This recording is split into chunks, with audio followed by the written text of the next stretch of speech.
Welcome to कुंडली ज्ञान। जय मां काली, जय मां तारा, आप सबका भला हो। आज की कुंडली एनालिसिस में हम मिसेस जी.बी. कैलकाटा का कुंडली एनालिसिस करेंगे, जैसा उन्होंने हमें इंस्ट्रक्ट किया है कमेंट्स में। तो विदाउट वेस्टिंग एनी टाइम हम इनकी कुंडली देख, जो बैकग्राउंड में कुंडली दिख रही है तो ये 6 नंबर की कुंडली है। ठीक है, तो मतलब कि हाउस नंबर 1 में क्या लिखा हुआ है, हाउस नंबर 6 लिखा हुआ है। तो ये हाउस नंबर 6 की कुंडली है। तो यहाँ पे लगन लॉर्ड कौन हो गया, बुध हो गया।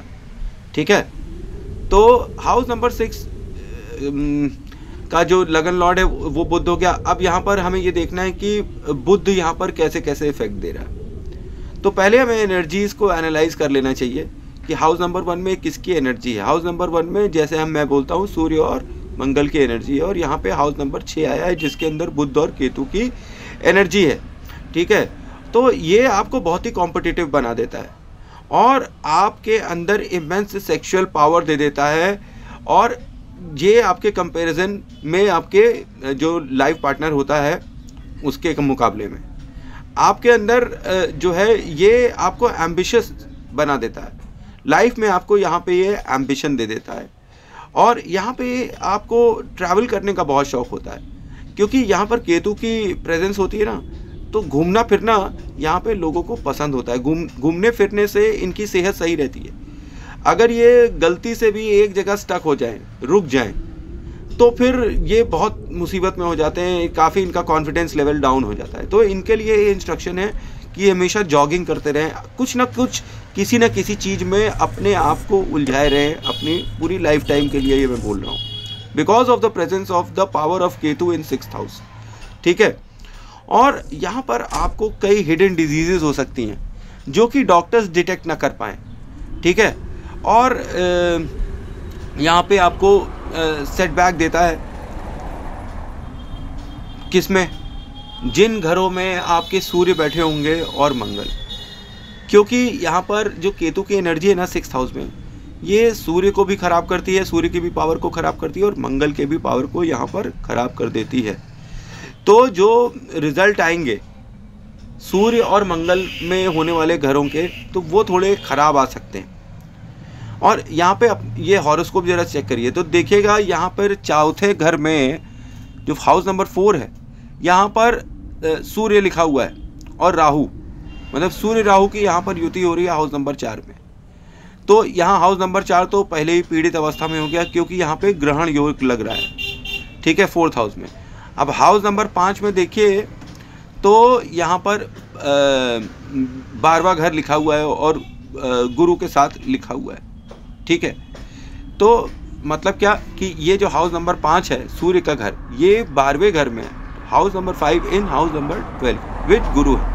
ठीक है, और यहाँ पर ये नोट करिएगा कि ये गुरु उच्च का है। तो फिर हम आगे चलते हैं कि हाउस नंबर 8 में जो है हाउस नंबर 1 है विद चंद्र, और हाउस नंबर 3 में हाउस नंबर 8 है विद मंगल एंड बुध। ठीक है, तो 3rd हाउस में 8वां घर बैठा हुआ है और मंगल और बुध के साथ बैठा हुआ है, और हाउस नंबर 8 में पहला घर बैठा हुआ है, बॉडी का घर बैठा हुआ है और चंद्रमा के साथ यहाँ पे बैठा हुआ है। तो फिर यहाँ पे कैसे परिणाम मिलेंगे कि सूर्य और मंगल यहाँ पे कुंडली में बुरी तरीके से हिट होते हैं। ठीक है, और प्रेजेंस ऑफ 6 नंबर इन लगन will make you hard working. आप बहुत ही हार्ड वर्क करते हैं, खटते हैं किसी भी चीज़ के लिए, आप एकदम मतलब कहते नहीं है पागलों की तरह लग जाते हैं किसी भी चीज़ के लिए। बस आपको पता भर चल जाए तो आप उसके पीछे दीवानों की तरह लग जाते हैं। ठीक है, और यहाँ पर जब ये 7th हाउस को देखता है केतु, तो आप अपने लाइफ पार्टनर के लिए जीते हैं। लाइफ पार्टनर के साथ आपका ज़बरदस्त मतलब बहुत ही इंटेंस और लव और पैशनेट जैसा अटैचमेंट होता है, बहुत ही ज़्यादा प्रेम होता है आपके लिए, आपके अंदर आपके लाइफ पार्टनर के लिए। ठीक है, और ये पैशनेट रिलेशनशिप भी देता है आपके लाइफ पार्टनर के साथ। बट अनफॉर्चुनेटली आपको अपने लाइफ पार्टनर के साथ किसी न किसी रूप से या किसी न किसी वजह से एक डिस्टेंस पे रहना पड़ सकता है, जैसे कि separate beds, separate rooms, separate state, या आपके लाइफ पार्टनर जो है वो काफ़ी टूर वाला काम करते होंगे जिसकी वजह से आप उनके साथ ज़्यादा समय नहीं बिता पाती होंगी, ठीक है। और आप अपने लाइफ पार्टनर को बहुत प्यार करती हैं और वो लेकिन आपसे कुछ बहुत ज़्यादा उम्मीदें रखते हैं। आपकी छोड़ दीजिए, आपके लाइफ पार्टनर आप प्यार करती हैं और वो आपसे हमेशा कुछ ज़्यादा की उम्मीद रखते हैं। और आपके हस्बैंड जो है वो बहुत ही रिलीजियस मैन होंगे और उन्हें मेडिटेशन बहुत पसंद होगा और ये बाहर से बहुत अच्छे दिखाई पड़ते हैं पर अंदर से ये बहुत ही चालाक और लालची होंगे आपके पतिदेव, ठीक है। क्योंकि ये लोग क्या कहते हैं, हमें कुछ नहीं चाहिए और बाद में कहते हैं हमें सब कुछ चाहिए। तो आप और आपके लाइफ पार्टनर किसी मेडिसिन के काम से अगर इन्वॉल्व हों because of the 6th house in 1st house, तो ये आपके लिए बहुत ही शुभ परिणाम देगा। ये आपके लिए अच्छे परिणाम दे सकता है क्योंकि ये यहाँ पर 2 in 1 काम करता है। एक तरफ से ये रेमेडी का काम करता है, दूसरी तरफ से ये आपके प्रोफेशन में हेल्प करता है, मेडिसिन का काम। बिकॉज यहाँ पर मैं आपको बता दूँ कि डोनेटिंग मेडिसिन आपके लिए बहुत अच्छा होगा। किसी भी गरीब आदमी को अगर आप मेडिसिन डोनेट करते हैं तो आपके लक के लिए बहुत ही फेवरेबल होगा। तो हाउस नंबर 6 है कौन वैसे? यहाँ पर हाउस नंबर 6 बुध है। तो यहाँ पर एक तरफ ये आपको बहुत ही क्लेवर बना देता है और बड़ा ही कैलकुलेटिव दिमाग का बना देता है और आप के और आपके लाइफ पार्टनर के बीच में एक्सपेक्टेशन प्रॉब्लम्स बहुत होंगी कि एक दूसरे जो आप अपेक्षा करते हैं वो कुछ ज़्यादा करते हैं, कुछ ज़्यादा की उम्मीद कर देते हैं एक दूसरे से। इसलिए कुछ ना कुछ एक्सपेक्टेशन प्रॉब्लम ज़रूर हो जाती है आपके लाइफ पार्टनर से। अब 12th हाउस जो है वो 7th हाउस में है और 6th हाउस जो है वो लोन और हाउस लोन वगैरह का जैसे कि सिंबलाइज होता है। तो यहाँ पर मैं आपको बता दूँ कि किसी लोन की वजह से आपकी मैरिड लाइफ ज़रूर इफ़ेक्ट होगी, ठीक जैसा कि आपने मुझे बताया भी था। तो यहाँ पे साफ साफ इंडिकेशन है कि loans are not favourable for you.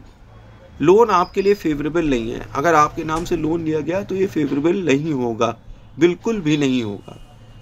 Even though 6th house जो है वो लगन में बैठा हुआ है तब भी। और ये आपकी डेली इनकम, डेली खर्चों के ऊपर हिट करेगा अगर आपने लोन लिया तो। लोन लेने से आपको बहुत ही ज़बरदस्त प्रॉब्लम होगी। ये पहले घर 6वें भाव से ही दिख जा रहा है। तो यहाँ पर एक एडवाइस मैं आपको देता हूँ कि आप कभी लोन अपने नाम पर न लीजिए, किसी दूसरे के नाम पर लोन लीजिए। जॉइंट में भी लोन आप मत लीजिए, ठीक है। और क्योंकि यहाँ पर आपको कुछ एक ऐसी चीज़ करनी पड़ेगी कि जिसके लिए आप हमेशा फोर्स रहेंगे और हो सकता है कि कई चीज़ें आपको करनी पड़े जिसके लिए आपके लाइफ पार्टनर फोर्स हों या आपको फोर्स किया जाए। तो यहाँ पर ना चाहते हुए भी काम करने पड़ जाएंगे अगर आपने लोन लिया तो। और आपका लाइफ पार्टनर यहाँ पर हमेशा कहेगा कि हमें कुछ नहीं चाहिए, हमारे पास भगवान का दिया हुआ सब कुछ है, हमारा परिवार है, ये है वो है। पर अंदर से वो बहुत ही ग्रीडी इंसान होगा, वो अंदर से बहुत लालची होंगे, वो अंदर से बहुत मटेरियलिस्टिक और बाहर से साधु होंगे। बाहर से बहुत साधु संत दिखाई पड़ने वाले पर अंदर से बहुत ही मटेरियलिस्टिक दिमाग। उनको जीवन में सारे सुख चाहिए पर साधु के भेष में रहकर ही चाहिए। तो वो वैसे ही किस्म के व्यक्तित्व होने चाहिए। और जब मान लीजिए कि आपका सब कुछ चला जाएगा तो पहले कहेंगे कि हमें तो सब कुछ, हमारे पास सब कुछ है, कोई बात नहीं है। लेकिन कुछ दिन के बाद कहेंगे हमको ये चाहिए, उनको वो चाहिए। तो ये डुअल पर्सनालिटी होते हैं। पहले कहेंगे हमें कुछ नहीं चाहिए, बाद में कहेंगे हमें सब कुछ चाहिए। और आपके लाइफ पार्टनर किसी बाहर के क्षेत्र से आ सकते हैं। आपके जहाँ पे आपका जन्म हुआ है वहाँ कहीं बाहर से आपके लाइफ पार्टनर आ सकते हैं। और आपके लाइफ पार्टनर विद्वान होंगे, पढ़े लिखे होंगे और ये जेल खाना, पागल खाना और दवा खाना से संबंधित जरूर होंगे, ठीक है, क्योंकि 12th हाउस इन्हीं तीनों से संबंधित होता है। और ये ख्याली पुलाव बनाने वाले होंगे कि ये करेंगे, वो करेंगे, ऐसा करेंगे, वैसा करेंगे, ये करेंगे तो वो हो जाएगा, वो करेंगे, बहुत बड़े बड़े ख्वाब देखेंगे पर उसके लिए कर कुछ नहीं पाएंगे। जो एफर्ट लगाने हैं उनको वो उतने हिसाब से नहीं लगा पाएंगे। हो सकता है वो अपने इस नाकामयाबी के लिए कहीं ना कहीं आपको किसी न किसी दिन ब्लेम करना स्टार्ट कर दें, क्योंकि ये कॉम्बिनेशन मुझे ऐसी ही चीज़ें यहाँ पर दिखाता है कि वो अपनी नाकामयाबी के लिए कहीं आपको ना ब्लेम करने लगे और इसीलिए आप लोगों के बीच में दूरी आ जाए। और वो चाहेंगे कि आप भी काम करना स्टार्ट कर दें। और ये इनफैक्ट अच्छा होगा अगर आप भी कोई ना कोई काम में लग जाए, तो फिर आपकी गृहस्थी और आपका लक आपका साथ देना स्टार्ट कर देगा। और आपको मैं एक चीज़ बता दूं, आप किसी न किसी वजह से हेल्थ इश्यूज़ फेस करते ही रहेंगी लाइफ में। कोई ना कोई वजह से आपको हेल्थ इश्यूज़ आते ही रहेंगे और स्पेशली आपकी रात की नींद हराम हो जाएगी। आपको इंसोम्निया हो सकता है, रात में ना सोने का प्रॉब्लम, या मतलब ऐसा कुछ हो सकता है कि जिसकी जैसे आपके लाइफ पार्टनर की वजह से रिगार्डिंग स्पेशली आपकी रात की नींद हराम हो सकती है और आपको स्लीप डिसऑर्डर्स हो सकते हैं, ठीक है। और स्पेशली आपके लाइफ पार्टनर्स को भी रात की नींद की प्रॉब्लम ज़रूर होगी और स्लीप डिसऑर्डर्स ज़रूर होने चाहिए। पर यहाँ पर मैं आपको बता दूँ कि वो सोते अच्छा खासा है, जैसे कि लोगों की, मेरी तो 4-5 घंटे की ही नींद है, तो अगर नॉर्मली लोग 7 घंटा सोते हैं तो वो अगर 8 घंटे भी सो लेंगे तब भी उनकी नींद कभी पूरी नहीं होगी। वो हमेशा थके थके से रहेंगे, उनको कुछ ना कुछ सर में हेडेक वेडेक ये सब चीज़ें लगी ही रहेंगी, क्योंकि यहाँ पे 12th हाउस जो है ना वो आपके लाइफ पार्टनर को थोड़ा लेथार्जिक बना देता है, थोड़ा कमज़ोर कर देता है नींद के मामले में, ठीक है। अब जल्दी से हम हाउस नंबर 2 पे पहुँचते हैं। तो यहाँ पर हम देखते हैं कि यहाँ पर शुक्र बैठा है 19 डिग्री में और 7वें घर के साथ बैठा है। ये बहुत ही ज़बरदस्त कॉम्बिनेशन है। अब हमें ये याद रखना चाहिए कि ये 2 नंबर का घर किन किन चीज़ों का है। ये यहाँ पे फिक्स्ड असेट्स का है, बैंक बैलेंस का है, दांतों का है और ज़बानी चस्के का है, मतलब टेस्ट का है, फूड का है, और यहाँ ये फैमिली का है, फैमिली मेम्बर्स का है, ठीक है। मोटा मोटी तो ये 2 नंबर इन्हीं सब चीज़ों को सिंबलाइज करता है। और शुक्र 7th हाउस जो है वो शुक्र की एनर्जी है, प्लस शुक्र यहाँ पर बैठा हुआ है और अच्छी देने के स्थान पर बैठा हुआ है, तो ये सुपर एग्जॉल्टेड शुक्र है। आपके हस्बैंड बहुत अच्छे होंगे जैसा आपने मुझे बताया, खैर, पर यहाँ से पता चलता है एक्सक्यूज मी कि आपके हस्बैंड बहुत बढ़िया होंगे और आपके पास बैंक बैलेंस और खाने पीने की आप शौकीन हो सकती हैं, मिठाई खाने की खास तौर पे शौकीन हो सकती हैं और टेस्टी खाना खाने की शौकीन हो सकती हैं। आपके फैमिली मेम्बर्स भी बहुत रिच होंगे और आप भी बहुत रिच होंगी। परेशान मत होइए, आपका भी समय आएगा, सबका समय आता है। कहीं ना कहीं कोई ग्रह उल्टा सीधा करता रहता है, तो इसका ये मतलब नहीं है कि आदमी सोचे कि मैं क्या करूं ज़िंदगी में, मैं हार गई हूं और ये कर रही हूं वो कर रही हूं, ऐसा नहीं। आप एक बात समझिए कि सब कुछ टाइम से होगा, आपके बताए हुए टाइम से कुछ नहीं हो पाएगा। भगवान ने जो टाइम आपके लिए फिक्स कर दिया है उसी तरीके से सब चीज़ें होंगी। उपाय करने से ये फ़ायदा होगा कि चीज़ें थोड़ी सॉफ्ट हो जाएंगी और समय आराम से बीत जाएगा। मान लीजिए गला कटने वाला था तो खरोच लगेगी और काम हो जाएगा, ठीक है। तो मैं यहाँ कह रहा था कि शुक्र यहाँ पे एग्जॉल्टेड स्टेट में है और यहाँ पर बाकी जो भी चीज़ें भी मेंशन करी उनके लिए अच्छे इंडिकेशंस हैं। अब यहाँ पर हाउस नंबर 7 जो है वो सेक्सुअल प्लेजर का, मैरिड लाइफ का हाउस है और यहाँ पर जो 7वां घर है वो डेली इनकम का भी हाउस है।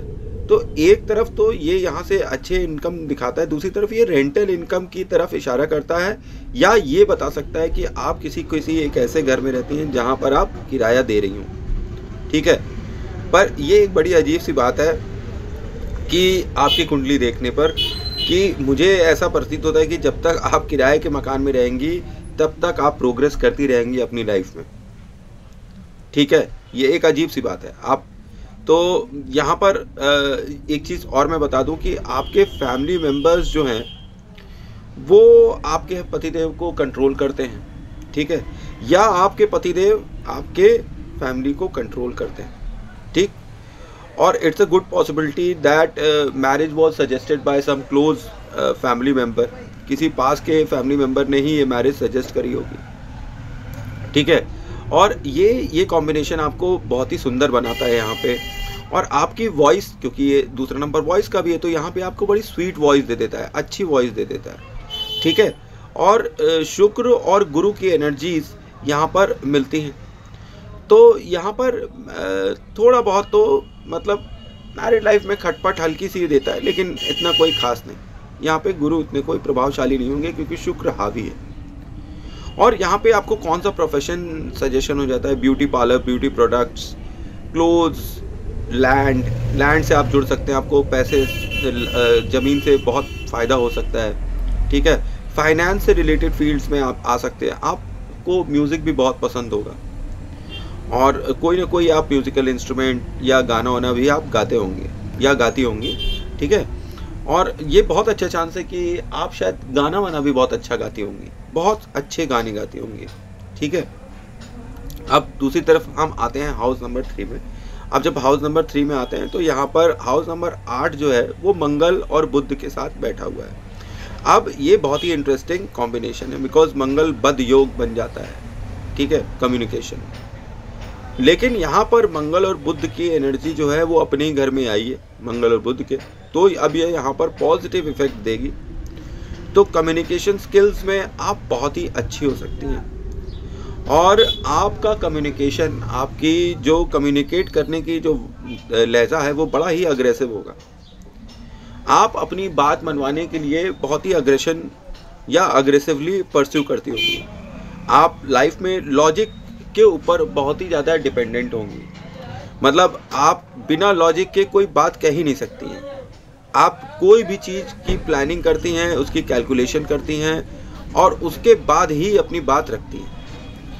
तो यहाँ पर मंगल और बुध जो है बहसबाजी करने में भी आपको उस्ताद बना देता है। आप बहुत बहस करती हैं, तर्क वितर्क करना कि मतलब ये कैसे तो वो कैसे, बिना इसके आपका मन नहीं भरता। कि कोई भी चीज़ अगर कह देता है कि सही है तो आप ऐसे नहीं कि तुरंत विश्वास कर लेंगे कि हाँ सही है, आप उसमें बहुत बहस करेंगी, उसकी बाल की खाल निकाल देंगी। नहीं, ये जब तक आपका लॉजिक नहीं शांत होगा तब तक आपका मन भी नहीं शांत होगा। और ऐसे ही आप अपनी बातें दूसरों से भी मनवा लेती हैं, क्योंकि यहाँ पे मंगल की फोर्स ज़्यादा दिख रही है।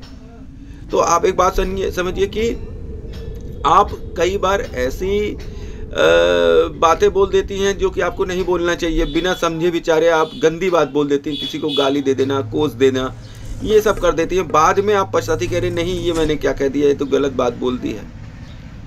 तो मंगल की यहाँ पे स्ट्रॉन्ग पोजीशन इसी तरह का कम्युनिकेशन और पराक्रम आपको देती है। आपके जीवन में जैसी भी बाधाएं होंगी, जो भी दुश्मन होंगे, आपकी वाणी मात्र से ही वो शांत हो जाएंगे। आपको बात करने का तरीका आता है, थोड़ा अग्रेसिव ही सही, पर आप कभी कभी गंदा बोल देती हैं, ठीक है। बाद में पछताती हैं कि नहीं बोलना चाहिए, पर अब जब बोल दे रही हैं तो बात जबान से और तीर कमान से निकल गई तो कुछ नहीं कर पाएंगे।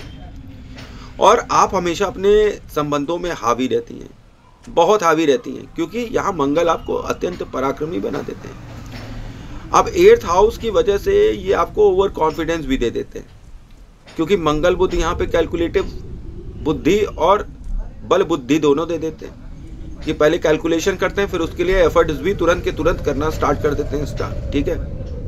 तो यहाँ पर ये आपको कॉम्बिनेशन जल्दबाज बना देता है, हड़बड़ाहट दे देता है, और इसी जल्दबाजी और हड़बड़ाहट में आप डिसीजन ले लेती हैं, उसके बाद में पछताती हैं। मतलब यहाँ पे कैलकुलेशन की एरर आपको मिल सकती है, बिकॉज एक मैलेफिक घर 8th हाउस आपके 3rd हाउस में आया है। 3rd हाउस भी पराक्रम का घर है और 8th हाउस तो डेथ का घर है। तो यहाँ पे कुछ ना कुछ पीड़ा तो आपके इस अच्छे कॉम्बिनेशन को मिलने ही लगती है। मतलब यहाँ पे आप कैलकुलेटिव रिस्क लेती हैं, पर वो सफल नहीं हो पाता तो आप फिर फ्रस्ट्रेट होने लगती हैं। और आपके अंदर रिस्क टेकिंग जिगरा है, आपका जिगर है। आप 10 रुपए से 100 रुपए की लड़ाई लड़ने का जिगर रखती हैं, ठीक है। ऐसा ही कैलकुलेशन है, बस आपके दिमाग में आ जाए कि लॉजिक सही है तो आप वो रिस्क ज़रूर लेंगी अपनी लाइफ में, और ये हमेशा अपनी लाइफ टाइम लेती रहेंगी। अब हाउस नंबर 8 में 4 है और ये आपको ऑब्सेसिव बना देता है। किससे बना देता है? 4th हाउस की चीज़ों से। 4th हाउस किसके लिए सिंबलाइज करता है? माँ से सिंबलाइज करता है। माँ के लिए आप ऑब्सेस्ड हैं और हाउस के लिए ऑब्सेस्ड हैं और अपनी फैमिली के लिए ऑब्सेस्ड हैं। बहुत ही ज़्यादा कंसर्न कर देता है आपको अपनी माँ, घर और फैमिली के लिए। यहाँ पर ये कॉम्बिनेशन, क्योंकि 8वें घर में आपका चौथा घर बैठा हुआ है, तो यहाँ पर एक ये भी रहता है कि आपको हमेशा जीवन में ये चारों चीज़ें मिलती रहनी चाहिए। माँ का सुख, घर और फैमिली का सुख। जब तक ये मिलेगा तब तक आपका दिमाग सही चलता रहेगा। जहाँ इन सुखों में कमी आएगी आपका मन भटकने लगेगा और बहुत परेशान होने लगेगा। और यहाँ पर आपको मैं बताऊँ, मंगल बुध जो युति है 3rd हाउस में, ये आपको एक लीडरशिप क्वालिटी देती है। आप दूसरों से पहले आगे बढ़कर हमला करने वाले इंसान हैं। स्ट्रैटेजी बनाते हैं, सोचते हैं हम ऐसे करेंगे, कैलकुलेट करते हैं और फिर हमला करते हैं। तो आपके अंदर रिस्क टेकिंग एबिलिटी नेचुरली आ जाती है। तो आप थोड़े गैम्बलर भी हो सकते हैं। तो गैम्बल भी करेंगे तो फिर मैं आपको बताऊं कि यहाँ पे एक कैलकुलेटिव एरर जैसी चीज़ 8th हाउस की वजह से दिखाई पड़ती है। तो मैं कहूँगा ज़्यादा रिस्क कम से कम आप अपने नाम पर कोई रिस्क मत लीजिए, जैसे शेयर्स, जुआ, लॉटरी, सट्टा, इन सब चीज़ों में अपने हाथ मत आजमाइएगा। कोई भी स्पेकुलेटिव काम जिसको ये आप सोचे कि आज ये इतना है तो कल ये उतना होगा, ऐसा काम मत करिएगा, वो आपको सूट नहीं करेगा। ठीक है, तो आज जो उतना है उसी के हिसाब से आपको सोचना है, कल ये क्या हो जाएगा इसके हिसाब से आपको नहीं सोचना है। प्रेजेंट में जितना आप अच्छा कर सकें उसी के ही हिसाब से आपको चलना है। फ्यूचर में आप क्या कर लेंगे इससे, ये सोचकर अगर आप बैठेंगे तो उस चीज़ में आप नुकसान खा सकती हैं, क्योंकि आप बहुत ही रिस्क टेकिंग व्यक्ति हैं और आपको यहाँ पर ये लॉन्ग मेंटल इलनेस दे सकता है 4th house in 8th house बैठे हुए देखते हुए 3rd हाउस से। तो आपको लाइकली डिप्रेशन की बीमारी हो सकती है, जो कि बहुत ही दिनों तक आपको दवाई खिलाती रहेगी। और यहाँ पर फिर मैं बता दूँ कि क्योंकि चंद्रमा इफेक्ट हो रहा है, चंद्रमा मन का कारक है और मन जो है शमशान में पहुँच गया है, डिप्रेशन में पहुँच गया है, तो यहाँ पर आपको सुसाइडल थॉट्स भी दे सकता है, जो आपको नहीं करना चाहिए। क्योंकि आप देख रहे हैं 2nd हाउस में तो शुक्र आपका एग्जॉल्टेड है ना, तो पैसे तो आएंगे, थोड़ा वेट कर लीजिए। लेकिन आप बस हारेंगी नहीं, ये क्या हो गया, वो क्या हो गया। डोंट क्राई, रोने से कोई चीज़ सही नहीं होने वाली है। आप जो काम करेंगी ना उससे ही आप निकलेंगी। जैसे आप कर्म करेंगे वैसे फल मिलेंगे आपको। अभी हार गई है, कुंडली आपको बताती है क्यों आप हार रही हैं और क्या चीज़ आप करें कि सही हो जाए। ठीक है, तो यहाँ पर 3rd हाउस आपको एक तरफ एक्सीलेंट कम्युनिकेशन देता है और दूसरी तरफ 8th हाउस के प्रेजेंस से जहाँ पर आपको प्रॉब्लम्स देता है वहाँ पे आपको डार्क आर्ट्स, जादू टोना सीखने की शक्ति भी दे देता है। ठीक, और यहाँ पर आप टीच कर सकती हैं ऐसे प्रोफेशन में। चाहे तो आप अकाउंट्स का भी काम कर सकती हैं, कि अकाउंट से रिलेटेड काम भी आप कर सकती हैं सिखाने के लिए, profession as a profession. Dark art सिखा सकती हैं, ठीक है, तंत्र मंत्र विद्या। और आप यहाँ पे स्ट्रैटेजी बनाने वाली होती हैं। ऐसे नहीं कि आप निकल गई, आप स्ट्रैटेजी बनाती हैं फिर आप चलती हैं। और यहाँ पर आपके लिए एक बहुत सिंपल रेमेडी है कि आप कान में गोल बालियाँ पहनिए सोने की, और कुछ नहीं, डायमंड साइमंड कुछ नहीं, कान में गोल बालियाँ पहनिए सोने की, क्योंकि इससे आपके केतु कंट्रोल हो जाएंगे। ठीक है, तो जब केतु यहाँ पे कंट्रोल होंगे और आपने गोल बाली पहनी हुई है, गुरु को आप प्रधानता देंगी, तो 8th हाउस में बैठा चंद्रमा जो पीड़ित अवस्था में आ जाएगा उसको गुरु का बल मिलेगा, तो वो भी सही हो जाएगा और केतु भी सही हो जाएंगे। तो थोड़ा धार्मिक होना आपके लिए बहुत ही लकी होगा। और ये काम आप किसके लिए कर रही हैं? चंद्र और केतु की रेमेडी के लिए कर रही हैं, जिससे आपकी मैरिड लाइफ और हाउस का प्रॉब्लम काफ़ी हद तक सॉल्व हो सकता है। अब जब हम जल्दी से आते हैं हाउस नंबर 4 में, यहाँ पर जो है सूर्य बैठा हुआ है और राहु बैठा हुआ है। सूर्य 1 डिग्री पे बैठा है, राहु 16 डिग्री पे बैठा हुआ है और राहु वक्री अवस्था में बैठा हुआ है। अब वक्री अवस्था में बैठा हुआ है राहु, तो अब अगर आपको फल नहीं मिल रहे हैं, तो क्यों नहीं मिल रहे हैं? क्योंकि यहाँ 4th हाउस में तो ग्रहण योग हो गया है, सूर्य को ग्रहण लग गया है, ठीक है। और यहाँ पर 9 नंबर भी लिखा हुआ है, और ये हाउस किसका है? चंद्रमा का है। और यहाँ पर सूर्य बहुत ही वीक है, डिग्री की वजह से आप देख लीजिए। तो यहाँ आपके पिता आपकी कभी मदद नहीं कर पाएंगे। इनफैक्ट जब तक आप उनके साथ रहेंगे आपका वाद विवाद चलता ही रहेगा।